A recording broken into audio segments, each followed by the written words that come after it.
Viewers আসসালামু আলাইকুম। দেখছেন আমার আলীকদম সার্কিট ভ্রমণের দ্বিতীয় পর্ব। গত পর্বে আপনারা দেখেছেন আমি ঢাকা থেকে আলীকদম পৌঁছাই এবং আলীকদম 10 কিলো ক্যাম্প থেকে অনুমতি না পেয়ে আলীকদম আমতলী ঘাট থেকে 6.5 ঘন্টা ট্রেকিং করে দৌসরি বাজার যাই। যেহেতু আমাদের আলীকদম 10 কিলো আর্মি ক্যাম্পে নাম এন্ট্রি করা ছিল না, সেহেতু দৌসরি বাজার আর্মি ক্যাম্পে কিছু সমস্যার সৃষ্টি হয়। পরবর্তীতে আমাদের লোকাল গাইড আমাদেরকে দৌসরি বাজার থেকে 2-1 করে বেরিয়ে যাওয়ার জন্য বলেন। এদিকে আমাদের গ্রুপের 8 জন রাতের আধারে বেরিয়ে পড়েছে মেনিয়াংপাড়ার উদ্দেশ্যে, আর আমরা 21 জন বেরিয়ে পড়ি দৌসরি বাজার থেকে খানিকটা দূরে রাইথমণিপাড়ার উদ্দেশ্যে।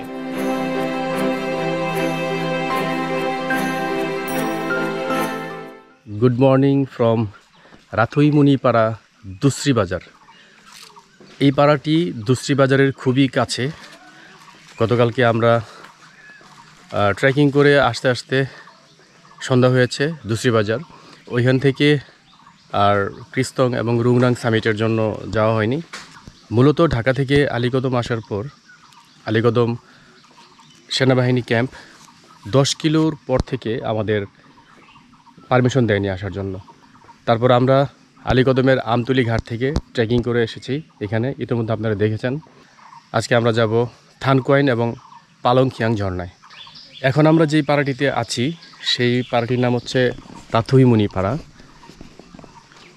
এটি হচ্ছে রাথইমণি পাড়া। এটা হচ্ছে দৌসরি বাজারের খুবই কাছে, মাত্র 30 মিনিটের ট্রেকিং করলেই এই পাড়াটিতে আসা যায়। এই পাড়ার চারিপাশটা তামাক ক্ষেত দেখতে পাচ্ছেন।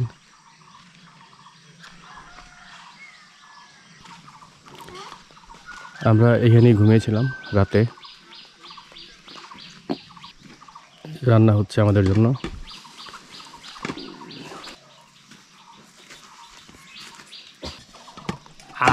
ভাত হয়ে গিয়েছে।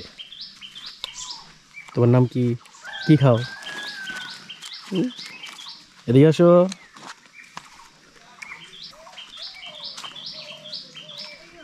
এই রাথইমণি পাড়ায় এইখানে একটি ফ্যামিলি থাকে, আর ওই পাশে আরেকটি ফ্যামিলি থাকে।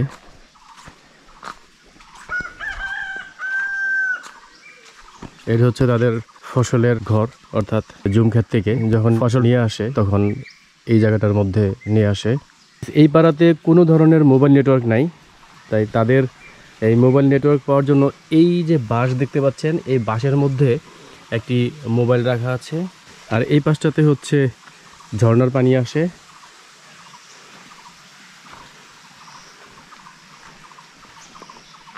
এটা হচ্ছে ওয়াশরুম। এই ওয়াশরুমের কোনো সিটকিরি নেই।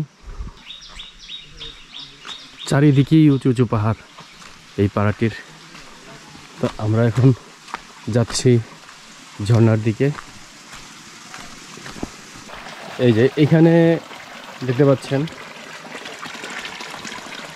এই ভিতর থেকে পাইপ দিয়ে তারা ঝর্ণার পানি এইভাবেই সংগ্রহ করে, এবং এই পানিগুলো খুবই ফ্রেশ। আর আরেকটি হচ্ছে ওই পাশে। আমরা বিশুদ্ধ মিনারেল ওয়াটার খুঁজি, আর এখানে দেখেন কত মিনারেল ওয়াটার পড়ে যাচ্ছে প্রতিদিন। এটা কিন্তু মানে ঝর্ণার পানি, এটা অলওয়েজ পড়তে থাকে। আর এই পানিটা একেবারেই পিওর বিশুদ্ধ মিনারেল ওয়াটার।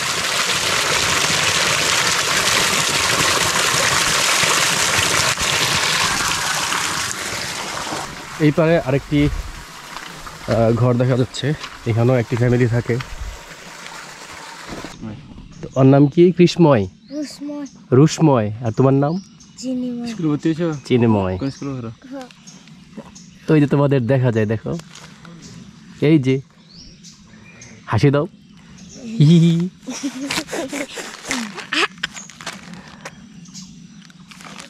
ভেঙ্গাও।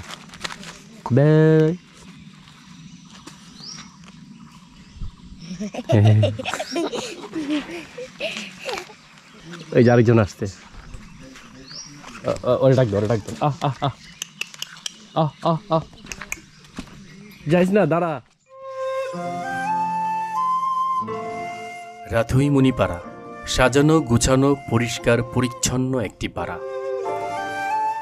এই পাড়ার বাসিন্দারা প্রকৃতির উপর নির্ভরশীল, প্রকৃতির সাথে টিকে থাকার লড়াই করে জীবনযাপন করে থাকে। পাড়ার চারিপাশেই উঁচু উঁচু পাহাড়, পাহাড়ের নিচেই ঋতুভেদে ঝুম চাষ, কখনো তামাক চাষ এবং কখনো বিভিন্ন ধরনের সবজি চাষ করে থাকে। দিনের প্রথম প্রহরেই পাড়ার মহিলারা বেরিয়ে পড়েন তাদের ফসলি জমিতে কাজ করার জন্য।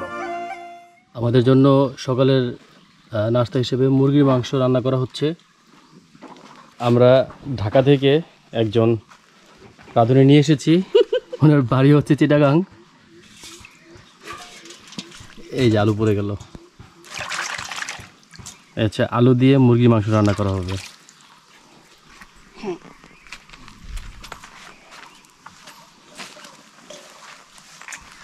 গাইস দেখতে পাচ্ছেন, এই হচ্ছে তামাক পাতা, এভাবে তারা শুকিয়ে থাকে। এই পাতাগুলো শুকিয়ে গিয়েছে। আর এই পাশে হচ্ছে হয়তো রিসেন্টলি আনা হয়েছে পাতাগুলোকে। এই পাতাগুলো কালার ঠিক এইভাবে আসবে।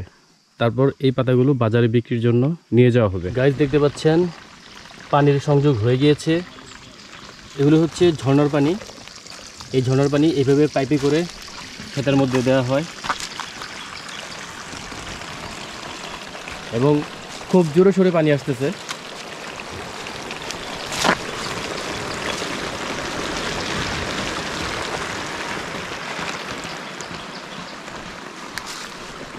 চলেন আমরা একটু দেখি পানিটা কিভাবে আসে।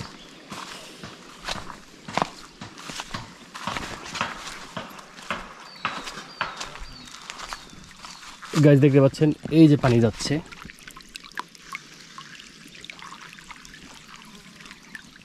এভাবে তারা এই ক্ষেতের মধ্যে পানি দেয়। এখানে তামাক চাষের পাশাপাশিও কলা গাছ দেখা যাচ্ছে। এখানে কিছু সবজি চাষ করা আছে, পাতাকপি দেখা যাচ্ছে, পাহাড়ি পাতাকপি।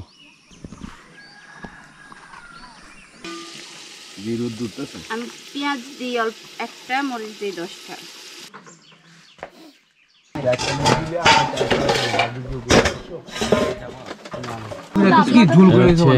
আমাদের সকালের নাস্তা রেডি হয়ে গেল। মুরগির মাংস, আলু আর হচ্ছে মরিচ ভর্তা। আমরা সকালের নাস্তা শুরু করলাম।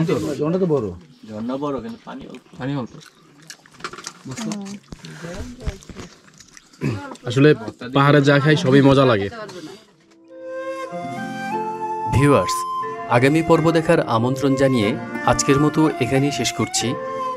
ভিডিওটিতে একটি লাইক দিয়ে ইউটিউব চ্যানেল পলাশ ব্লগস বিডি সাবস্ক্রাইব করে আমার সাথেই থাকবেন। ধন্যবাদ।